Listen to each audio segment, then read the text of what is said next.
Welcome, Redskins fans. Welcome to the best DBs in the DMV, Bruce Johnson, Darren Haynes. It is a very, let's just say, low day, sad day for all Redskins fans. If you didn't know, if you're sleeping under a rock, they lost 30-17 to the Eagles opening day. That's now, they lost on opening day for a fifth straight season. That ties a franchise record. So the first thing we're going to talk about, one is, if you have a question, please ask us. We will answer that. Bruce and I will answer that question the best way we can, because right now we don't know how to explain a lot of the things what happened with the Redskins, but we will try. So we'll start off first by you, Bruce. They lost. We got a taste of how they are, how they're going to play during the regular season. What's your take on the Redskins' first game of the season? Well, let's hope it's not a taste of how they're going to play during the regular season. Let's hope they can really build on this and build quickly. I go back to the third game of the preseason. You called it. You said you were concerned because of how they performed during that third game. They were lousy. Guess what? They were lousy yesterday. I'm not going to blame it all on Kirk Cousins, but he sure as hell has to take a lot of the responsibility. Dropping more balls than I mean you can count. I mean, the mistakes just up and down the board, and Jay Gruden's got to take some of the responsibility, too. Well, see, it's funny because you mentioned Cousins and you mentioned Terrell Pryor. They're all on one side of the ball. Those are all offensive guys. To me, I'm actually very, very pleased. If I had to take one positive note out of this entire thing is the defense was horrible last year. Yesterday, they were much better. Sunday, they were much better. Jay Gruden said himself that the defense kept them in the ball game. Carrying in with the pick six. There's a lot of highlights within that game on the defensive side. The offense sometimes put them in a tough position. Now, the offensive side, yeah, it looked exactly the same way. Well, maybe not as bad, but they're still not as bad as it can get for an offense. They couldn't run the ball. They couldn't catch the ball. They couldn't block. Who was the leading rusher for the Redskins? The quarterback, Kirk Cousins. I'm sorry, I'm laughing. If RG3 was still on the team, yeah, I get it. But for Kirk Cousins to be your leading rusher, I believe he had 30 total yards rushing. I think Rob Kelly also had 30 yards. But still, yeah, as former running backs here, if your quarterback is rushing, they're laughing back there. Right. Former running backs back, 90s, early 2000s, early 40s. A quarterback shouldn't have more rushing yards than you. That shouldn't happen. So it's a red flag because the running game usually establishes the offense. So that's perfect proof right there that the Redskins' offense is not where it needs to be. Yeah, I had said, I think last week that everything evolves around Kirk Cousins as far as I'm concerned. I know he's got new receivers, but if he's a quarterback that he would have us believe, if he's a quarterback that they're paying for, what are they paying him, 20 million? Listen, they're paying him a lot He is supposed to be making money. that new receiving core better than they even are. Okay, I don't expect them to repeat what we had last year when we had 2,000-yard receivers, but Kirk Cousins was throwing high. He threw that pick that was costly. In the red zone. Yeah. And even that last, where he's coming this way with the arm, I don't know what he was trying to do. We're going to touch on that in a little bit. He looked like he was running scared the whole time for me. And I just want to add this, because we were talking up in the newsroom about this. 2 minutes left on the clock. You drive your team down, score a touchdown, you win the game. The good quarterbacks are like, are you kidding me? I don't even need all that time. Run off 30 seconds, you know what I mean? Kirk Cousins never looked like he was comfortable, never looked like he had that team ready and in sync to drive down the field. They were just bad yesterday. Any questions yet? Yeah, we got a lot of comments here, guys. Okay, here we go. So first of all, we're going to acknowledge a handful of Eagles fans in the comment thread. Eagle fans, come on. You see the colors? As bad as we were yesterday, that game was still to be won from that Eagles team. I wouldn't get too excited if I'm the Eagles, except for the fact, okay, they win on the road. Okay, I'll give you that. And your quarterback, I think, played well. But still, that game was ours to lose yesterday. So Azo Garner has posted every Eagle emoji in the iOS system. What's his first name? Azo, A-Z-O. Azo, A to the Izzo. I like the creativity and stuff like that, but like Bruce was saying, there was 1 minute and 29 seconds left in the ball game, and the Redskins had the ball, and they were only down by 5. So this game was really, really tight. Had that controversial call that changed some things, and we can continue to talk about that call. Everybody in the stadium, and I'm going to say there's probably some Eagles fans that looked at the Jumbotron and they were like, yeah, that's an incomplete pass. But the ruling on the field, they didn't change it. It was still a fumble. They turned that fumble into a touchdown.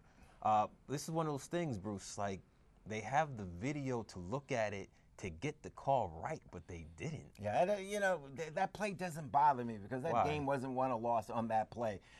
You could take that play, you know, and then you take Kerrigan's interception, which was a mistake on their quarterback's part. Okay, it's a wash, okay? The Skins lost that game at home. They should have won that game. I mean, we've beaten this team 5 straight times. So what would you say to the fans like Alan Ashmore, who says the Eagles didn't beat us, the refs did? The refs, it's cop out. No. Bergen didn't go beat themselves. Listen, there's a reason why they were down by 5 before, you know, so it wasn't the refs' fault. But the thing is you can't blame it on the refs, but that was such a big call, such a difference maker within the ball game because of the timing of the game. You got to get that call right. If you're going to have the whole film review and you're going to go up to New York and say, okay, hey, what do you see? But it has to be. You got to get it. It has to be. Well, what's the word they use? I mean, they look at. Like, I'm about to say exclusive. Conclusive. Yeah, exactly. They looked at it several times, and there wasn't enough evidence to overturn that call. Correct. Correct. You know, we you know, on our show yesterday, we had one of the beat writers for the Redskins for the Washington Post. I like to just call him Master T. But he spoke to the ref, and the ref, you know, it was really close, and the ref basically said he went with his gut, and his gut told him that it was a fumble. So it just shows you how close that call was. But listen, I saw the play, and his arm was going forward, and Jay Gruden described it like a basketball player getting his shot rejected. Like, you follow through, so he had the follow through. It just got rejected by the play, and the ball went the other way. So his arm was going forward, but it wasn't going forward with the ball. The ball was knocked that way back here. Okay, but anyway, we could argue again. That play did not decide the game. It did not decide the game. This team has a lot of work to do. And next week is not a gimme against the Rams. It should have been. Look. If we've lost to the Eagles, and if we're losing to the Rams next week, this will be an entirely different kind of conversation. Season over. Mm-hmm. Season over. We'll be looking at draft picks if we start out 0-2. We're going to talk more about their upcoming game against the Rams. Bruce Johnson, Darren Haynes, questions. Post them on our Facebook page. We will answer them. Do we have any more? We've got a lot, guys. Oh, we got a lot. Okay. Yeah. So we've got a number of people who are asking particularly about the offensive and defensive lines. Wayne Trent specifically said no line, either offense or defense, looked ready to go. We've got another guy, Charles Brown, and you guys were talking about this specifically in the newsroom earlier today. What's going on with Terrell Pryor's hands? Well, here, let you know, those are two different topics. So let's start with Pryor. We'll put that to the side. We'll pick up Pryor. Oh, you want to start with Pryor? So, sure, why not? Okay, all right. Sorry, Terrell Pryor. Okay. Yeah, so you remember Terrell Pryor, okay? He's our #1 option yesterday. I'm like, how did that happen? He's only been a receiver for not even 2 full seasons. How does he become your #1 option? First play of the game, either Cousins is throwing to some phantom receiver, or Pryor never located the ball. That was a short touchdown, okay? There's another couple of times when Pryor, I mean, he just can't hold on to the ball. He can't hold on to the ball. I'm just going to put this out there. If Terrell Pryor has another game like he did on Sunday, or like the 3rd preseason game, or just if he drops a couple balls against the Rams next week, or this week, I really, really feel bad for him. I feel like people are going to rip him apart. Now, I love the guy because you see him at practice all the time. He catches balls with one hand. I mean, he's lying on his back catching balls from the jugs machine. If you guys don't know what a jugs machine is, we've all known guys like that. Great practice players. They look great, you know, in practice. But the hands disappear in the game. Yeah. I just listen. I'm cheering for him because it's different if you have a guy who doesn't put in the effort, but Pryor does put in the effort to get better.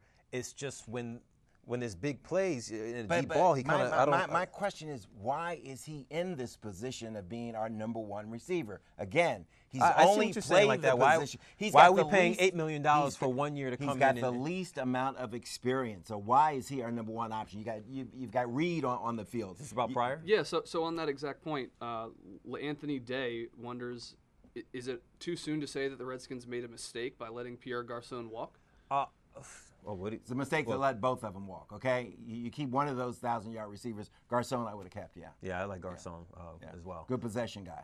Why weren't they throwing the ball to Reed yesterday? And what's the deal with Doxson? Okay. Well, the number one draft pick, and they drafted him. We didn't even need a receiver. We needed defensive help when they drafted him last year. So what was the deal letting him on the field? I didn't even know he was on the field. he was playing hokey pokey on the field. Like, he was sometimes in and sometimes out, and then everybody in the media room was just shaking it all about because we didn't know what was really going on. But what Jay Gruden did say, because we were thinking like, okay, is he still injured? Like, what's the deal? Is he being penalized for something? But Jay Gruden said that he's going to get more reps as the games go along. So it's not like it's a bad thing, but we don't know if he's still in pain. We don't know if he's out of shape. You know what? But the thing is, they like him, and they want to give him more reps. Welcome That's the to thing Washington. that we can take out of that. You're hearing what we've been hearing over the years. The organization says one thing. Bottom line, trust us. We know what we're doing. This is why we're doing A, B, C, and D. And so you trust them for a while. I think for the first time, Darren, we go into this season, and I don't think the fans trust this organization, okay? Forget the individual play. No, I don't think they trust Pryor. I don't think they trust Cousins. I don't think they trust the organization. I don't think they trust the coach. They don't trust this organization. I'm gonna ask you guys at home a question. Do you guys, or at work, wherever you guys are, do you guys trust the Redskins organization? Do you feel like they're doing the right thing? You can comment on that and can as fix well. whatever we saw wrong yesterday. Do you trust that this organization can fix this season? I mean, that is a good point as far as when you're mentioning about why is Pryor the number one receiver. I mean, he had a decent year with Cleveland, and so when you do lose those guys like Garcon and Deshaun Jackson, we're not in the management offense and thinking, okay, what position are we in? Who's the best player available? But at that time, he was hot. Yeah. I think it's a mental thing of why he's not catching the ball. Right I think now. It's experience. So still to talk about the receivers.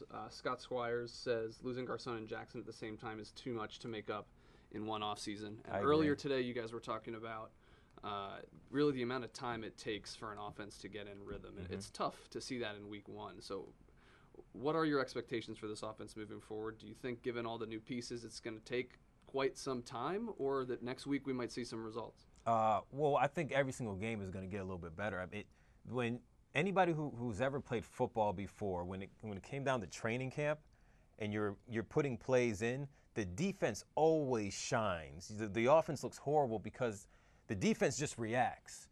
It's all about continuity when it comes down to the offense. So.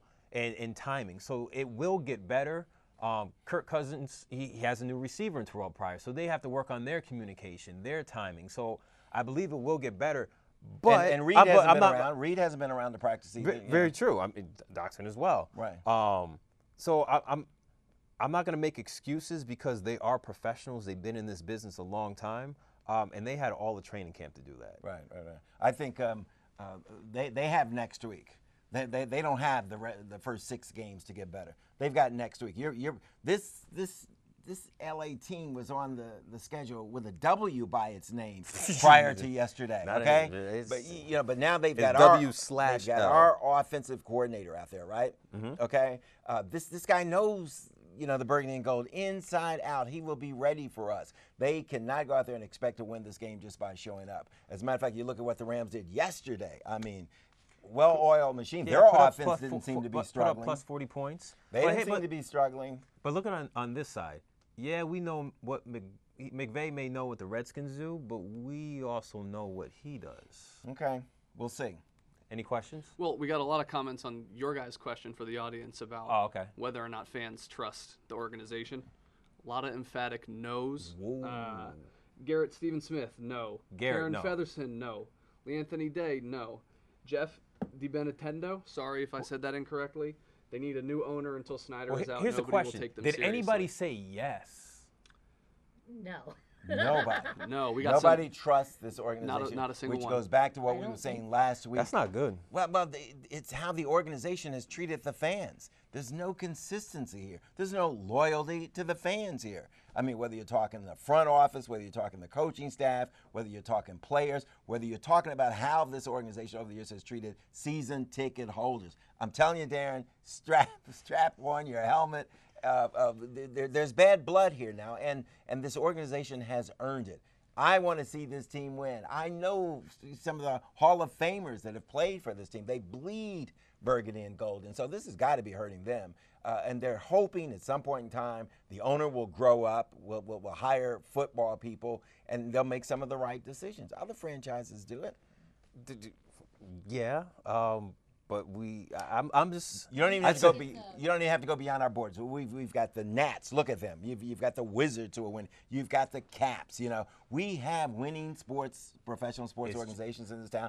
It's time for the Skins to start learning how to win. Now, I'm going to kind of cancel you on that one a little bit, because the Redskins, they're coming off of 2 winning seasons. Yes, I get it.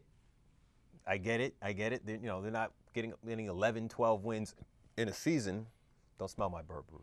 When you talk about winning, I'm talking playoffs. I'm talking playoff I get appearances. you. I get you on that. But they're moving in a positive direction. Let's put this out here. Yes, they're 0-1. Yes, we didn't like what we saw on the field. Teams have lost their opening day, first game, and then ended up doing great things. Every opening day game. Listen, look, I'll put it this way, and this may be a horrible example. You guys can rip me on Facebook if you want to. I mean, the Patriots, they lost their first game. We're comparing. No. See, I'm not trying to do that. I'm not trying to compare the Patriots and Redskins. I get that's where I'm going to get ripped. I'm talking about even the good teams lose a game. Yes, absolutely. Yes. So let's not push the panic button here. We're not panicking. They're panicking upstairs. No, we're not panicking. And even if they lose to the Rams, we don't panic. And I'm going to tell you why we don't panic. We kind of understand professional football. Okay, it's cyclical. And sometimes you get rewarded for being a bad team. And if you're going to be bad, be bad. Don't even try to make the playoffs, okay? Because there are about 6 college quarterbacks out there. I saw this on television over the weekend that are ready to play pro ball. So if you got to hit bottom this season and start turning this thing around. Start with a quarterback, okay? So just lose all the rest of the game all and get one of these good quarterbacks. They have all of their draft picks going into next season. You start with that quarterback, your line, get yourself some receivers and that sort of thing. You know what, you're speaking about the line, and that was one point that we need to touch on as far as let's go by the offensive line. Hogs 2.0. You know, I saw somebody put a tweet out there. It's like the Hogs 2.0 looked like more Hogs 0.2, which I thought was hilarious. Right. But Cousins, he was sacked 4 times in this ball game. One of those happened on that play where he fumbled the ball that some people thought was incomplete. You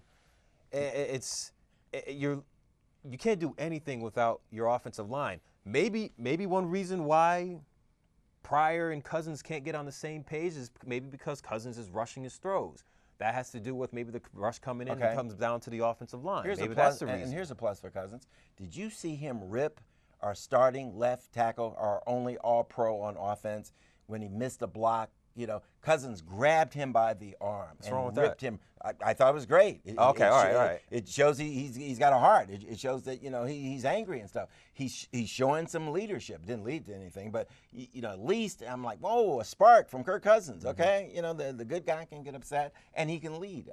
That was the one positive I had for the offensive line yesterday. So while we're talking about the O-line and the fact that the running game really never got off the ground, just an interesting question, again, from Deontay Day. Thanks for asking all your questions, Deontay Day, okay.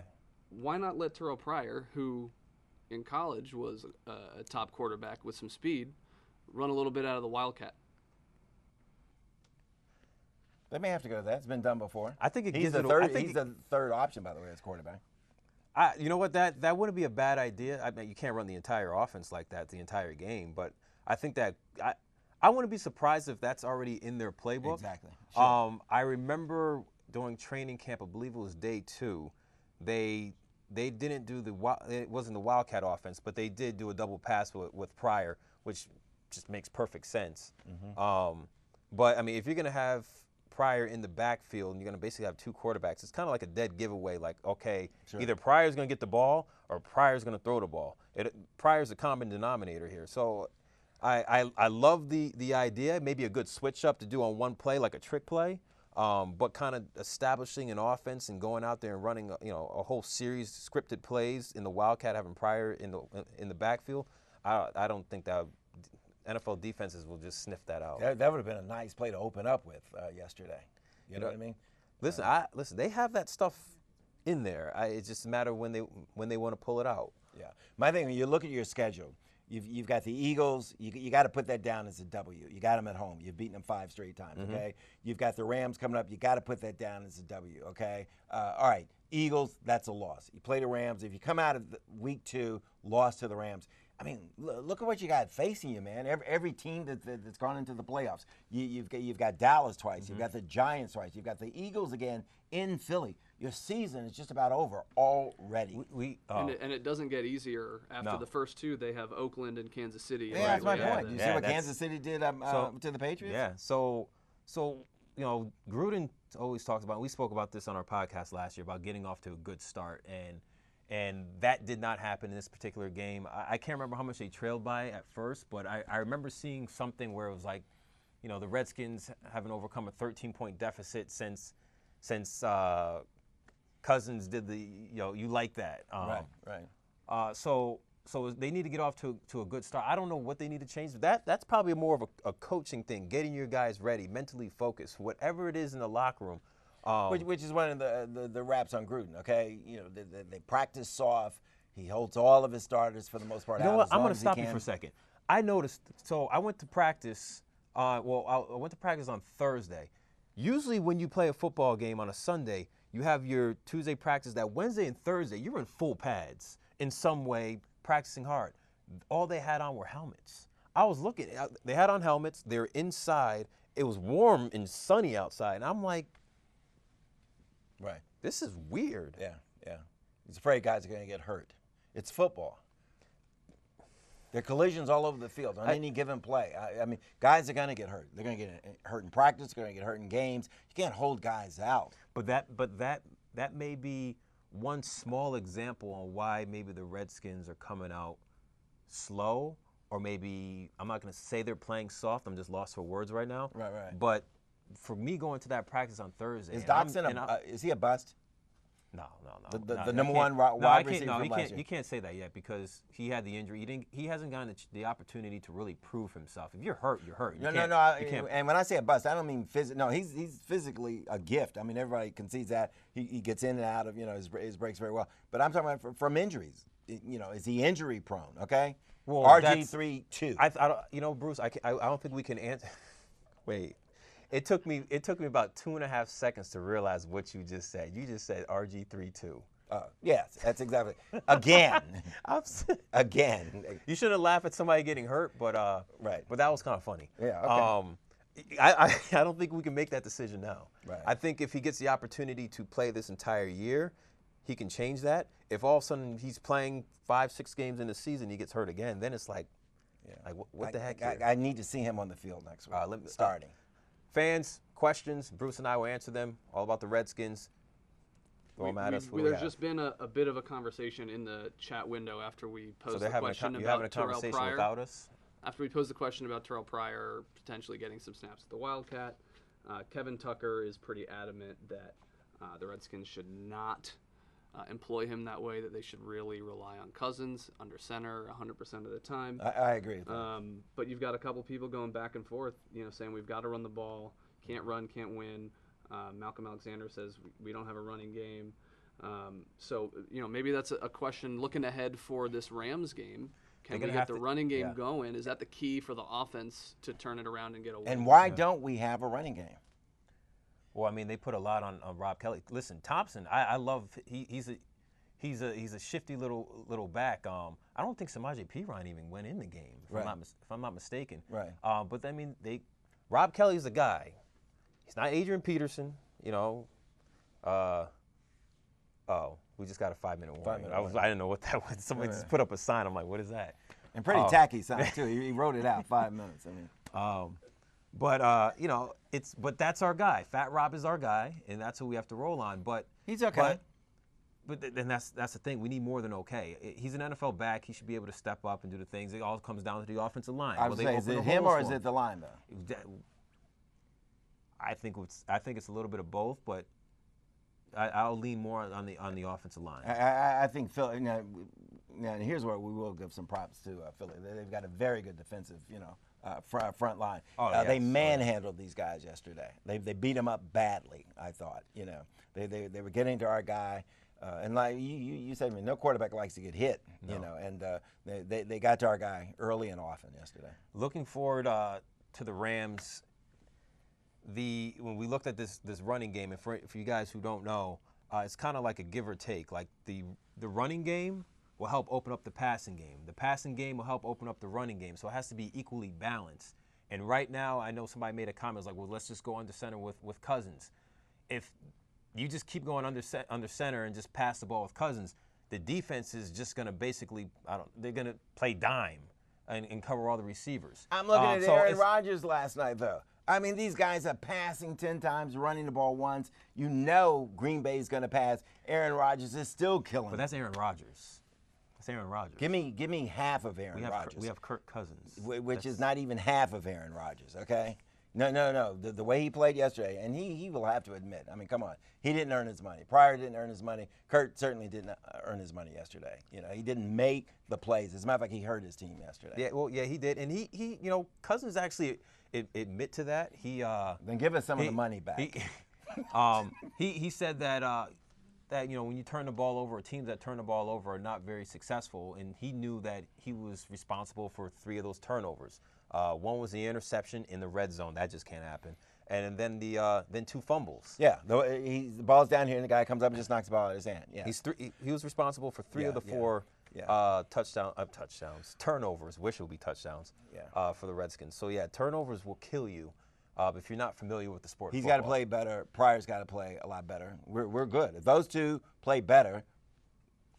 Well, Pryor said that he puts the loss on his shoulders. He takes responsibility for dropping those passes, and you know, I really feel that, you know, when you don't blame others, or when you do blame others, it takes the power of change away from you. So he has the power to now change himself, and he has the opportunity to do that against the Rams. Yeah, one more thing before we go. There was a fight in the stands yesterday. You were at the game, right? You weren't involved in the fight, but well, you know, listen. You know, I don't. But what was the fight about? Was it one person, 2? Was it a brawl? Was it Philly fans? I mean, because you know those guys. Word on the street, it was 2 Redskins fans, right? Yeah. Come on, people. So there's more fight in the stands than on the field. Okay, there was more fight between these 2 guys than our offensive line than Pryor and I wasn't even there. There's a lot of people drinking that game, so people were gonna, like, you know, people were gonna fight. But did you attempt to break the fight up? Did you attempt to break it up? I mean, did you go introduce yourself? I'm the new guy. I'm the sports director. Man, they don't. No. The amount of alcohol everybody was drinking, they'd be like, "Who, Darren? Who?" And I'd be like, "But what about Bruce Johnson?" They'd be like, "Oh, shit, you would have gotten slapped then, right?" But still, like, go to the games to enjoy yourselves, people. Yes, people will be drinking. Make sure you're there, taking care of yourself. Kids are also there as well. Yeah. But be careful. Cheer your team on. Don't get any fights. If there is a fight, God. Well, not against each other. Yeah, and here's the plus side, though. It looked like fans were breaking up this fight. I didn't see cops coming in breaking it up. Fans were breaking it up. You know what I mean? All right. I think that's gonna be it. Hey, when are we on again? Next week, Monday, right? 2:30? Monday, 2:30. All right. So for Bruce Johnson, I'm Darren Haynes. We'll be back on 2:30 on Monday. Let's just hope this conversation is a little bit different. Where we're like, whoa, yeah, because Cousins in the offense did something well, or just better yet, let's hope we're talking about a W. Yeah, because if not, this is gonna get real old really quickly. It could be just a Darren Haynes show. Bruce may be gone. Thank you so much for joining us, Bruce Johnson, Darren Haynes. We'll see you guys 2:30 next week. Bye.